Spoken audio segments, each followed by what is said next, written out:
कहानी 3 मूर्तियां। एक बुजुर्ग शिल्पी ने 3 मूर्तियां बनाई थीं। तीनों मूर्तियां देखने में एक जैसी ही थीं, पर मूर्तियों की आंतरिक रचना में फर्क था। शिल्पी इन तीनों मूर्तियों को लेकर बादशाह अकबर के दरबार में आया और बताया, हुजूर, ये तीनों मूर्तियां देखने में तो एक जैसी हैं, लेकिन इनमें से एक मूर्ति शेष 2 से श्रेष्ठ है। आप बीरबल से कहिए कि वह श्रेष्ठ मूर्ति की पहचान करें, मुझे खुशी होगी। बादशाह ने बीरबल की तरफ देखा तो बीरबल उठे और तीनों मूर्तियों को अपने हाथ में लिया। उलट पलट कर बहुत देर तक ध्यान से देखते रहे।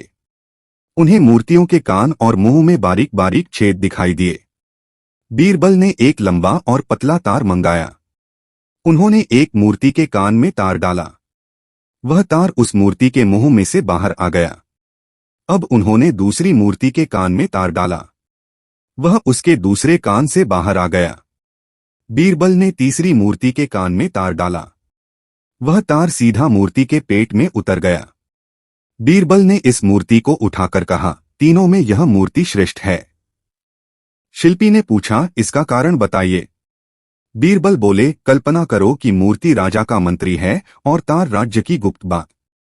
पहली मूर्ति के कान में डाला हुआ तार उसके मुंह से बाहर आया। इसका मतलब यह हुआ कि यह मंत्री राज्य की गुप्त बात कहीं भी कह सकता है। जो मंत्री राज्य की गुप्त बात को किसी के भी सामने बोल देता है, वह मंत्री विश्वास योग्य नहीं। दूसरी मूर्ति के एक कान में डाला हुआ तार दूसरे कान से बाहर आ गया। बात चाहे कितनी ही महत्वपूर्ण हो, जो मंत्री उस पर ध्यान नहीं देता और उसे एक कान से सुनकर दूसरे कान से बाहर निकाल देता है, वह भी योग्य नहीं है। ऐसा लापरवाह मंत्री राज्य के लिए खतरा खड़ा करवा सकता है। तीसरी मूर्ति के कान में डाला हुआ तार सीधे उसके पेट में उतर गया। जो मंत्री राज्य की गुप्त बात सुनकर उसे अपने पेट में रखता है, किसी से कहता नहीं, वही मंत्री श्रेष्ठ माना जाएगा। इसलिए यही मूर्ति श्रेष्ठ है। शिल्पी बीरबल का खुलासा सुनकर आश्चर्यचकित हो गया। उसने बीरबल को गले लगा लिया और तीनों मूर्तियां बीरबल को उपहार में दे दीं।